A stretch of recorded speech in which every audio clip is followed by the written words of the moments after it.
नमस्कार, मैं रश्मि शर्मा और आप देख रहे हैं वीके न्यूज। भारत में घुसपैठ एक बड़ी समस्या है।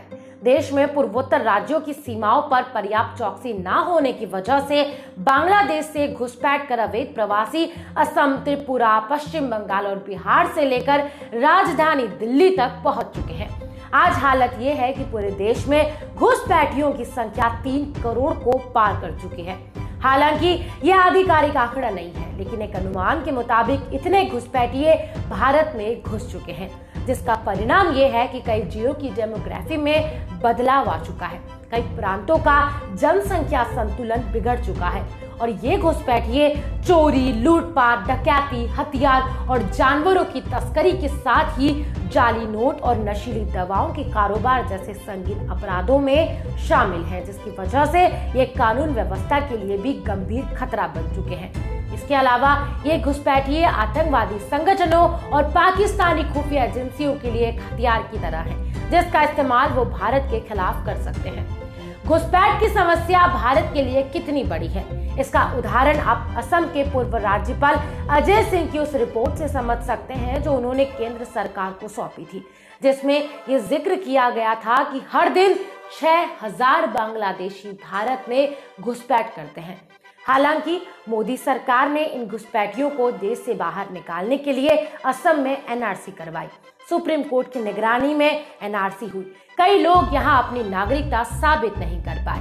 अब फिर एक बार एनआरसी को लेकर एक नई बहस छिड़ती दिख रही है।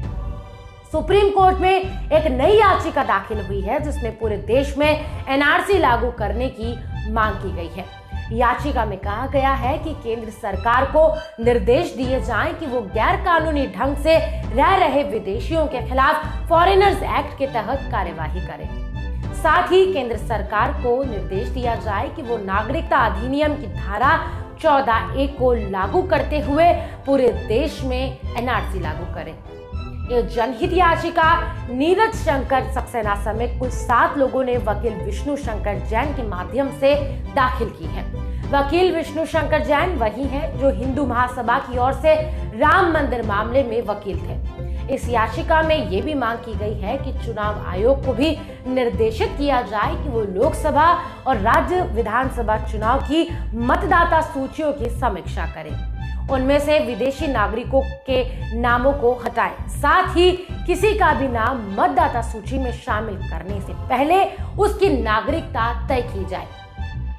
याचिका में कहा गया है कि सुप्रीम कोर्ट ने हंस मुलर के फैसले में कहा था कि विदेशियों का कोई मौलिक अधिकार नहीं होता, लेकिन यहाँ विदेशी धोखे से भारतीय दस्तावेज बनाकर रह रहे हैं। भारत के लोगों के टैक्स के पैसे से चलने वाली सरकारी योजनाओं का भी फायदा उठा रहे हैं। उन्होंने अपना नाम मतदाता सूची में भी जुड़वा लिया है। इसलिए जरूरी है कि देश भर में एनआरसी लागू की जाए, जिससे कि इन घुसपैठियों की पहचान हो सके और उन्हें देश से बाहर खदेड़ा जा सके। याचिका में ये भी कहा गया कि सरकार एनआरसी बनाते समय 19 जुलाई 1948 के बाद पाकिस्तान या बांग्लादेश से बिना किसी वैध परमिट के देश में घुसे लोगों का नाम एनआरसी से हटाए। जाहिर है याचिका लगी है तो सुप्रीम कोर्ट इस पर सुनवाई भी करेगा और सरकार से जवाब भी तलब होगा। देखना होगा कि सरकार इस पर क्या जवाब देती है। हालांकि गृह मंत्री अमित शाह पहले कई मौकों पर कह चुके हैं कि देश में एनआरसी करवाएंगे ताकि घुसपैठियों को बाहर खदेड़ा जा सके, लेकिन पिछले दिनों हुई भारी विरोध और कोरोना काल की वजह से ये मामला थोड़ा टल गया। आपको क्या लगता है, क्या पूरे देश में एनआरसी होनी चाहिए? इस खबर पर आप अपनी राय मुझे कमेंट बॉक्स में जरूर बताएं। वीडियो को लाइक और शेयर करना ना भूलें। जय हिंद, वंदे मातरम।